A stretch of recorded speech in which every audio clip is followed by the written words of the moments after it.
안녕하세요. 저는 30대 초반 여자입니다. 제게 정말 기가 막힌 이야기가 있어서 이렇게 사연을 보내게 되었어요. 세상이 좁다는 말이 그리 틀린 말은 아닌 것 같더라고요. 저는 이번에 어떤 여자에게 오랜 세월 동안 마음에 담아만 뒀던 복수를 했고 성공했습니다. 그래서 그 이야기를 이번에 해드리려고 합니다. 제게는 2살 터울의 오빠가 하나 있어요. 저희 남매는 다른 남매들과 달리 우애가 매우 좋은 편에 속합니다. 서로 고민 상담을 들어주는 것은 기본이고 어려울 때 서로 도와주고 그래요. 나이도 얼마 차이 나지 않아서이기도 하고 공부하는 수준도 엇비슷했기 때문인지 초등학교, 중학교, 고등학교, 그리고 대학교까지 함께 다녔습니다. 초중고 시절에는 등하교도 겹치는 기간에는 매일 함께 했었어요. 하지만 대학교에서는 서로 재학하고 있는 단대도 다르고 당연히 과도 달라서 그런지 따로 대학을 다닐 수밖에 없었죠. 게다가 저는 재수를 통해서 오빠가 입학한 대학을 가게 되었거든요. 원래 입학을 해야만 했던 애 수능에서 미끄러져서 1년 재수해서 입학한 케이스예요. 저희 남매가 생각보다 둘 다 머리가 좀 좋은 편이거든요. 그리고 제가 입학을 하던 해 오빠가 군대에 입대를 하기도 했고요. 제가 재수학원을 다녔을 때 저랑 동갑인 친구가 한 명 있었습니다. 재수학원이 저는 기숙학원이었어요. 그래서 그런지 진짜 너무 힘들었습니다. 그때 만난 친구였고 이름은 민지였어요. 민지와는 정말 마음이 잘 맞는 친구였죠. 그래서 공부 시간을 제외하고는 늘 함께 붙어 다니며 지냈고 또 잘 지냈습니다. 심지어 대학교 원서를 쓸 때에도 저와 민지는 함께 같은 대학에 붙었어요. 비록 과는 달랐지만 대학교에 가서 자주 만나기로 약속을 했죠. 그렇게 입학을 하게 되었고 민지와 당연히 만났습니다. 우린 같은 과도 아니고 같은 단대도 아니었기 때문에 동아리라도 함께 들자고 했어요. 그렇게 우리는 여행 동아리에 함께 가입하게 되었습니다. 그리고 저희가 가입한 여행 동아리의 회장 오빠를 민지가 좋아하게 되었어요. 제게 밀어달라고 부탁까지 하더라고요. 저는 당연히 저만 믿으라고 호언장담을 했어요. 그래서 회장 오빠가 오는 자리에 민지가 저를 끌고 가면서 모든 술자리에 참석했습니다. 저는 사실 흐트러지는 것을 별로 좋아하지 않아서 술자리를 그렇게 선호하는 편은 아니에요. 제가 취하지 않고 마실 수 있을 만큼만 마시고 말거든요. 그런데 그날 누구 생일이었나? 그랬던 날이었어요. 그래서 그런지 술에 죽자는 식으로 사람들 대다수가 이기지도 못하는 술을 들이부어 마시기 시작했죠. 저는 뭐 그렇게 죽은 사람들 치우는 담당이었고요. 그런데 그때 동아리에서 가장 짓궂기로 소문난 오빠가 저랑 민지를 꼽으면서 제 칭찬을 막 하기 시작했어요. 아, 민지? 민지도 이뻐. 다 좋아. 그런데 진짜 아연이가 진짜 예쁘다니까? 아연아, 너 우리 동아리에서 너 남몰래 짝사랑하는 사람 얼마나 많은지 모르지? 아니, 저기 널브러져 있는 우리 동아리 회장님도 너 좋아하잖아. 라고 하면서요. 저는 처음부터 그 오빠가 민지와 저를 비교하는 대목부터 마음에 들지 않았고 어떻게 해야 저 주둥아리를 다물게 할 수 있을까 고민하던 순간이었는데 마지막 대목에서 정말 경악스럽기까지 하더라고요. 민지가 술에 취해서 제발 듣지 못했길 바라고 있었어요. 그런데 고개를 돌려보니 민지가 무표정으로 정색을 하고 있더라고요. 저는 재수학원을 다니면서 하루 온종일을 붙어 지냈었던 친구잖아요. 그래서 다 알겠더라고요. 그 표정은 민지가 정말 기분이 나쁠 때 나오는 표정이란 사실을요. 민지는 조용히 일어나서 동아리실을 빠져나가기 시작했고 저는 그 뒤를 따라갔어요. 민지가 제게 톡톡 쏴대는 듯한 뉘앙스로 저보고 그 오빠랑 잘해보라는 듯 비꼬더라고요. 민지야, 진짜 나 그런 거 아닌 거 네가 제일 잘 알잖아. 아냐? 나 그럴 의도 없었던 것도 네가 옆에서 많이 봐왔잖아. 라고 억울함을 표시했어요. 민지는 한참 말이 없었고 제가 다가가며 다시 한번 이름을 부르니까 왈칵 눈물을 터뜨리더군요. 그렇게 민지의 첫사랑은 저로 인해 무너졌습니다. 그 이후 민지와의 관계가 조금 어색해졌어요. 막연하게 민지가 저를 피하는 듯 했죠. 그렇게 지내기를 몇 달. 저는 괜히 제가 죄를 지은 것만 같아서 여행 동아리를 탈퇴했어요. 그렇게 제 생활에 충실히 임하고 있었는데 민지가 연락을 하더라고요. 저와 더 이상 이렇게 지내고 싶지 않다고, 그러니까 함께 제주도로 여행 가서 재밌게 놀고 다 풀자고 하면서요. 저는 그런 민지의 제안이 더할 나위 없이 반가웠고 우린 바로 떠났습니다. 그런데 그곳에서 제게 비극적인 일이 일어나게 되었습니다. 민지와 저는 숙소를 전부 게스트하우스로 잡았어요. 게스트하우스에서 숙박을 하게 되면 뭐라고 해야 되지? 숙소에 있는 집주인분들이 파티를 열어주시는 분들이 종종 있어요. 그렇게 열리는 파티 때문에 유명한 게스트하우스도 많고요. 저는 솔직히 낯선 사람들과 함께 어울리는 것을 극도로 꺼리는 편이어서 숙소가 불편했지만 그래도 속상한 민지의 마음을 달래기 위한 것이라고 생각해서 전부 민지가 원하는 대로 맞춰줬어요. 그렇게 5박 6일간의 일정을 보냈고 민지의 마음도 많이 풀어진 것 같았죠. 그러다 5일째가 되던 날이었습니다. 저희는 파티로 유명한 게스트하우스 한 곳에서 5박 6일을 보냈어요. 그래서 5일째 정도 되니까 거기 온 여행객들과 저와의 불편함의 벽도 많이 허물어졌죠.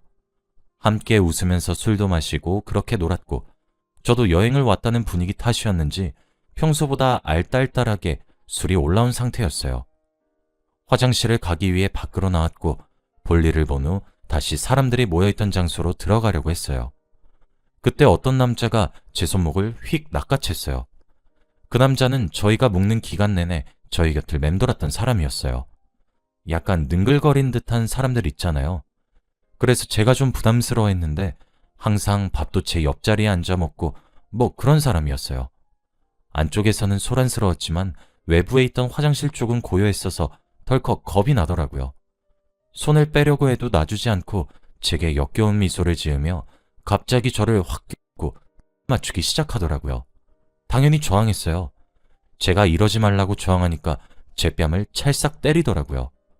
엄청 세게 맞아서 그런지 휘청하면서 바닥에 주저앉을 뻔한 저를 잡아주더니 으슥한 골목으로 막무가내로 끌고 가려고 했어요.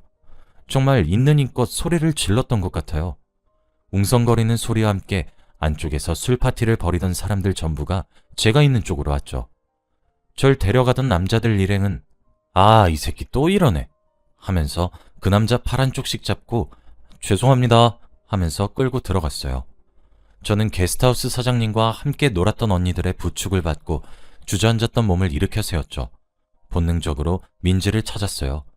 그런데 민지는 짝을 지어 함께 술을 먹던 남자 등에 꼭 달라붙어서 제 곁에 있지도 않더라고요. 근데 그게 뭐라고 그렇게 허탈하던지 당연히 술판은 개판이 되었어요. 저는 게스트하우스 사장님께 진술서를 써주시라고 울면서 부탁을 드렸습니다. 그리고 저는 뜬 눈으로 밤을 지새우고 바로 아침 비행기로 제 것만 변경해서 서울로 돌아왔고 오자마자 바로 경찰에 신고했습니다. 민진 그때 방에 들어오지도 않았어요. 그때 짝지어진 남자랑 함께 밤을 보내는 것 같더라고요. 진짜 기가 막혔습니다. 친구가 이딴 꼴을 당했는데 남자에 미쳐서 해벌레하는 꼴이라니 어이가 없더군요. 경찰에 신고했더니 증거가 모자라서 증인이 필요하다 하셨고 저는 게스트하우스 사장님이 봤다고 얘기했어요. 그리고 다행스럽게도 그때 주차장에 있었던 자동차 블랙박스에 모든 정황이 담겨 있었습니다. 게스트하우스 사장님께서 혹시 몰라서 블랙박스 파일을 받아뒀다 하시더라고요. 진짜 아직까지 감사하게 생각하고 있고 제주도에 갈 때마다 신세를 지고 있어요. 경찰 측에서도 제가 주항에서 뺨을 맞은 것과 제 동의 없이 을 맞춘 거를 보고 폭행죄와 성추행죄로 그 개만도 못한 놈을 입건했습니다. 그런데 제가 정말 기가 막혔던 점이 뭔지 아십니까? 경찰 측에다 요청해서 블랙박스 파일을 받아서 저도 직접 봤습니다. 저도 진술을 해야 했는데 그때 당시의 기억이 너무 충격적이어서 그런지 잘 기억이 나질 않았거든요. 그런데 블랙박스에 제가 나오는 걸 떠나서 한쪽 구석에 누군가 숨어서 저와 그놈을 보고 있었어요. 그리고 휴대폰을 들어서 촬영을 하고 있었죠. 도와줄 생각도 않고 말이에요. 사람을 불러오거나 그런 행동은 취하지도 않고 그냥 촬영만 하고 있었어요. 그리고 그 사람이 민지였습니다. 제가 그 꼴을 당하는 걸 혼자서 고스란히 보고 촬영한 거였고 제가 소란을 일으켜 사람들이 달려나오자 그제서야 본인도 방금 도착한 척을 하고 앉아있더라고요. 저는 제가 너무 큰 충격을 받아서 제게 연락하는 것을 자제하는 배려를 해주고 있다고 생각했는데 아니더라고요. 진짜 제가 겪은 일도 어이가 없고 정신이 나갈 것 같은데 민지의 기가 막힌 배신은 제게 큰 상처가 되었습니다. 저는 민지에게 연락을 했지만 닿지 않았어요. 수십 통을 걸어도 받질 않더라고요. 그래서 민지에게 문자를 보냈죠. 나 우리 제주도 갔을 때 있었던 일 블랙박스 손에 넣었어. 근데 너 뒤에서 다 보고 있었더라? 나 그래서 몰래 카메라로 나 촬영한 걸로 너 고소하려고 해. 네가 내 전화를 계속 피해서 이렇게 알려. 제가 문자를 보내고 10분도 채 되지 않아 민지가 스스로 전화가 걸려오더군요. 그동안 바빠서 문자를 이제 확인했다는 민지가 얼마나 가증스러웠던지 제가 만나자고 그러길래 어디까지 하나 보자 싶어서 알겠다고 했어요. 민지는 만나서 제게 미안하다고 빌더라고요. 자기가 말리기엔 용기가 부족했고 증거에 쓰일 수 있게 동영상이라도 찍어준 것이라고 해명하는데 가소롭기 그지 없더라고요. 그럴 거면 제 연락을 왜 피하나요? 제가 증언해달라고 했을 때 왜 거절을 했냐고요. 뿐만 아니라 그때 제주도에서 절 도와준 언니가 말하길 제가 하룻밤 불장난에 환장한 사람이라 소문까지 냈더라고요. 그래서 그놈이 제게 그렇게 다가온 것이라고 하면서요. 저는 그때 민지를 친구로서 모든 정을 뗄 수 있었고 변호사를 만나서 고소하겠다고 했어요. 민지는 싹싹 빌더라고요. 저는 선처하지 않았고 그대로 경찰에 고소했습니다. 민지의 컴퓨터에 백업된 파일과 휴대폰에 백업한 것까지 참 많이도 백업해두었더군요. 재생해서 시청하니 제가 뺨을 맞는 모습에서 킥킥거리며 웃는 소리까지 들려오더군요. 저는 정말 커다란 충격을 느꼈어요. 민지는 벌금형을 받게 되었고 저는 그 이후로 민지와 연을 끊어냈습니다. 그렇게 10년이 지났어요. 저희 남매의 우애는 매우 진한 편이지만 사실 서로의 연애사는 서로에게 잘 말하지 않아요. 서로 궁금해하지도 않고 말이에요. 그러다 저희 오빠가 30 중반을 앞두고 결혼하고 싶은 여자가 있다고 얘기를 하더군요. 저희 부모님과 저는 오빠에게 축하한다고 했고 오빠는 주말에 함께 오겠다고 했죠. 토요일이 되었고 저와 엄마는 아침부터 오빠가 데려올 여자친구를 맞이하기 위해 음식 준비에 청소에 유난이란 유난은 다 떨었어요. 그리고 초인종 소리와 함께 문을 열었고 그곳에 서 있는 것은 오빠와 오빠의 여자친구였습니다. 그리고 오빠의 여자친구는 민지였어요. 표정 관리요? 전혀 되지 않았고 진짜 예의 하나도 제대로 차리지 못하겠더라고요. 진짜 너무 소름이 끼쳐서요. 저를 보고 두 눈이 동그래진 것을 보고 민지도 적잖이 놀랐다고 생각했습니다. 일단 그렇게 계속 세어들 수가 없어서 집 안으로 들였고 식사를 하게 되었습니다. 솔직히 밥이 목구멍으로 넘어가는지 콧구멍으로 넘어가는지 알 수가 없었어요. 먹는 둥 마는 둥 하는 저를 가족 모두가 걱정했고 민지가 제게 슬쩍 다가와 따로 보자고 하더라고요. 뭐 다른 사람들은 그런 상황에서 바보 멍청이처럼 또 따로 보자고 한다고 따로 볼지 몰라도 저는 똑똑한 머리를 가지고 있었습니다. 그래서 반대로 협박했죠. 네가 새언니로 들어온다고? 너 진짜 무슨 자신감으로 그러는 거야? 어? 네가 새언니로 들어와서 집안을 활개치고 다니면 내가 겁이라도 먹고 쫄 거라고 생각했니? 기회 줄 때 우리 오빠랑 깔끔하게 헤어져. 남의 행복한 집안 네 인성처럼 콩가루로 만들지 말고. 알았어? 민지가 제게 뭐라 할 말이 있겠습니까? 울그락불그락 하는 얼굴로도 끝까지 사과하는 꼴은 좀 우습더군요. 저는 민지 앞에서 보란듯이 오빠에게 할 말이 있다고 이야기했고 민지는 사색이 되었죠. 사실 저희 집 여유롭습니다. 저랑 오빠 직업도 엄청 좋아요. 그리고 오빠는 저보다 더 똑똑한 데다가 얼굴도 인정하기 싫지만 잘생겨서 인기도 많고 결혼시장에서 정말 1등 신랑감입니다. 저희 어머니랑 아버지도 젊었던 시절 자수성가하셔서 조그만 사업을 하나 굴리시고 있는데 솔직히 돈이 썩어 빠집니다. 민지가 팔자 고치려고 저희 오빠를 물었다고 해도 일리 있다고 이해가 될 정도였으니까요. 사실 그때 당했던 고소부터 모든 일은 제 용돈에서 해결했고 가족 그 누구에게도 털어놓지 않았습니다. 하지만 그 여자가 제 새언니가 될지도 모른다면 상황이 다르다고 느꼈고 오빠에게 털어놓자고 마음먹었죠. 마음을 먹는 것이야 어렵지 저에게는 아직도 사건의 정황이 담긴 블랙박스와 민지의 판결문이 있었고 그뿐 아니라 합의해달라고 싹싹 빌면서 연락한 것도 전부 남아있습니다. 당연히 그놈은 빨간 줄이 그어진 인생을 살게 되었지만요. 오빠는 알겠다고 하면서 어차피 민지도 집에 가야 된다고 민지를 데려다주고 오겠다는 말을 하고 나가서 한참을 들어오질 않았고 한참 뒤 굳은 표정으로 집에 돌아왔고 제 방에 조용히 찾아왔습니다. 표정만 봐도 알겠더라고요. 민지가 뭐라고 속삭였을지 말이에요. 저는 오빠가 뭘 생각하고 있는지 몰라도 내 말을 먼저 들었으면 좋겠다고 얘기했습니다. 오빠도 가족인 제게 팔이 더 안으로 굽었겠죠. 저는 어렵게 운을 떼기 시작했고 장장 3시간 정도에 걸쳐서 모든 이야기를 해주었습니다.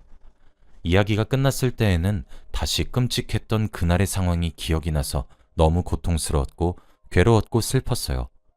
오빠는 입을 다물지 못하고 이걸 왜 지금 말하냐면서 저를 타박했죠. 한참을 절 안아서 토닥여주며 달래주더라고요.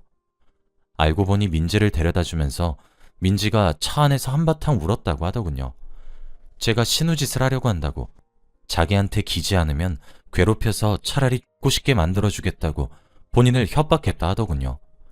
그래서 오빠가 처음엔 믿지 않았지만 그래도 너무 울면서 이야기를 해서 혹시나 싶었답니다. 그런데 제 이야기를 듣고 상황 파악을 해보니 민지가 먼저 선수를 쳤던 거였죠. 오빠는 민지의 판결문을 듣고 잠시 나갔다 온다고 쌩 나갔습니다. 누가 봐도 민지를 찾아가는구나 싶었죠. 저는 그렇게 뛰쳐나가는 오빠를 불러세웠고 따라가겠다고 했어요. 민지가 제게 수치심과 굴욕을 몰래 촬영을 하는 것으로 주었으니 저도 똑같이 해주고 싶었어요. 원래 똑같이 행동해서 같은 사람이 되지 말라고 어른들이 가르치시잖아요. 저는 그 말에 동의하지 않아요.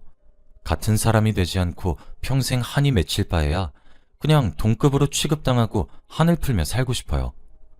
오빠는 민지를 불러냈고 민지는 한 번에 나왔죠.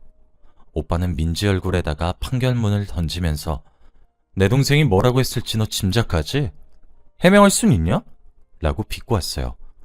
솔직히 저희 오빠 눈이 좀 돌아갔더라고요. 민진 그때 제게 말을 하더라고요. 처음부터 제가 싫었다고 하면서요. 그래도 별 수 없죠. 이미 제 인생이 걔보다 더 나은 삶이란 사실은 걔가 살고 있는 다 쓰러져가는 주택만 봐도 알겠더라고요. 사는 꼴이 참 보기 좋아. 너 같은 쓰레기한테 딱 어울리는 집이네. 라는 말로 민지의 속을 긁어주고 저는 오빠와 함께 집으로 돌아왔습니다. 오빠가 민지한테 그러더라고요. 한 번만 더 내 동생 포함한 우리 가족 눈에 띄면 죽여버릴 줄 알아. 하면서 말이에요. 저희 오빠는 그 후로 몇 달 동안 죄책감에 시달렸습니다. 동생의 어려움을 몰랐던 것과 본인이 만난 여자로 인해 동생에게 다시 안 좋은 기억을 떠올리게 했단 점에서요. 저희 오빠지만 참 고마웠고 든든하게 느껴졌습니다. 민지에게 저희 오빠는 황금 동아줄과도 같은 존재였는지 돈이 최고였던 건지 남자의 미친 여자였던 건지 제게 장문의 사과 메시지와 함께 오빠에게도 잘하겠다고 구질구질하게 매달렸어요. 이때까지 민지에게 이렇다 할 복수를 하지 못했단 생각을 했어요. 성에 덜 찼다고 생각했거든요. 그런데 민지가 가장 행복하던 순간에 제가 초를 쳐서 저는 완벽하게 복수를 실천한 기분입니다. 여기까지가 제 이야기입니다. 긴 이야기 들어주셔서 매우 감사해요. 여러분들도 제 이야기를 들으시고 죄짓고 살지 않도록 조심하세요.